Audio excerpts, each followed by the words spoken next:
आप सभी को मेरा सप्रेम नमस्कार। आज हम बहुत ही मनोरंजक तरीके से गुणा करना काउंटिंग स्टिक्स के माध्यम से सीखेंगे।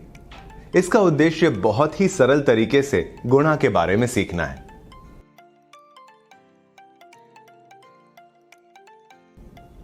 किट में दो अलग अलग रंगों की 100 काउंटिंग स्टिक्स हैं। दो दोस्त सोनू और रीना आपस में बात कर रहे हैं कि उन्हें गुणा के सवाल कितने कठिन लगते हैं, खासतौर पर 2 अंक वाले गुणा के सवाल। यह बात उनकी अध्यापिका सुन लेती है और उन्हें कहती है, चलो आज एक सरल तरीके से काउंटिंग स्टिक्स की सहायता से गुणा करना सीखते हैं। 2 अंक वाली संख्याओं का गुणा सिखाने के लिए पहले हम 2 छोटी संख्याओं को चुनेंगे ताकि हम काउंटिंग स्टिक्स का सही उपयोग करना सीख सकें।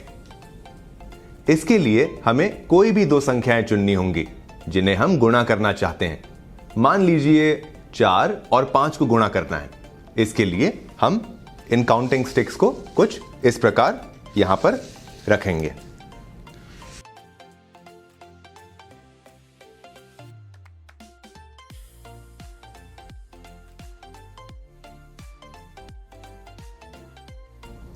इन स्टिक्स को काटने पर जो बिंदु मिलते हैं उसे प्रतिच्छेदन बिंदु कहते हैं, जैसे यहां पर। इस तरह इसमें कुल 20 प्रतिच्छेदन बिंदु हैं, यानी 4 और 5 का गुणनफल 20 है। इस तरह हम काउंटिंग स्टिक्स के द्वारा गुणा कर सकते हैं। आइए अब सोनू और रीना को 2 अंक वाली संख्याओं का गुणा करना सिखाते हैं। गुणा के सवाल करने के लिए हम कोई भी 2 संख्याएं चुनेंगे जिन्हें हम गुणा करना चाहते हैं। मान लीजिए हमें 14 और 13 को गुणा करना है। 14 का विस्तारित रूप 10 जमा 4 होता है, इसलिए हम 10 को दर्शाने के लिए एक स्टिक को दहाई कॉलम में ऐसे रखेंगे और 4 स्टिक्स को इकाई कॉलम में ऐसे रखेंगे। 1 2 3 4।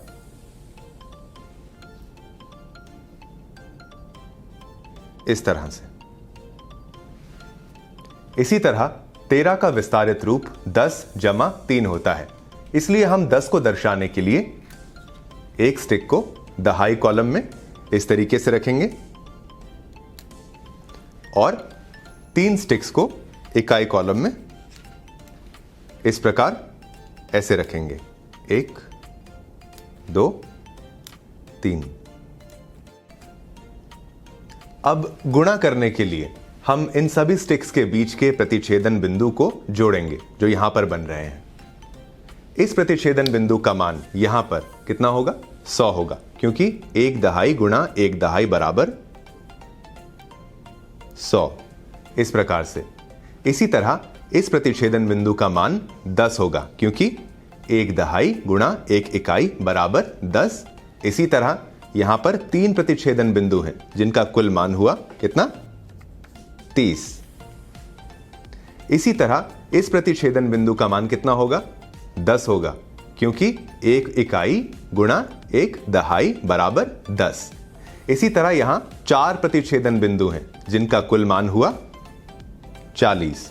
आप इसको इस प्रकार से यहां पर लिख लीजिए।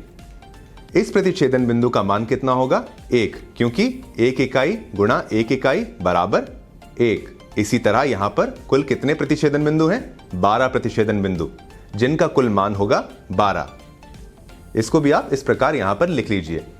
यानी 14 और 13 का गुणनफल हुआ 100 जमा 30 जमा 40 जमा 12। कितना हुआ? 182। आइए क्यों ना हम इसी तरह 3 अंक वाली संख्याओं का गुणा करना सीखें। मान लीजिए हमें 124 और 21 को गुणा करना है।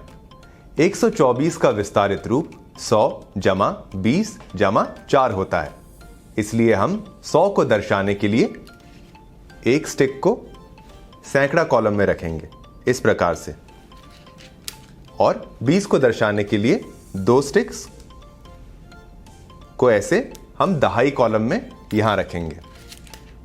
और 4 स्टिक्स को इकाई कॉलम में खड़ी स्थिति में रखेंगे 4 को दर्शाने के लिए। इस प्रकार से 1 2 3 और ये 4 ऐसे। इसी तरह 21 को कुछ इस प्रकार क्षैतिज स्थिति में रखेंगे। अब गुणा करने के लिए इन सभी स्टिक्स को पहले ऐसे रख लेंगे और इन बीच के जो प्रतिच्छेदन बिंदु हैं उनको हम जोड़ेंगे। तो आप देखिए 124 और 21 का गुणनफल होगा यहां पर 2000 जमा 100 जमा 400 जमा 20 जमा 80 जमा 4, यानी कि कुल मिला के हुआ 2604।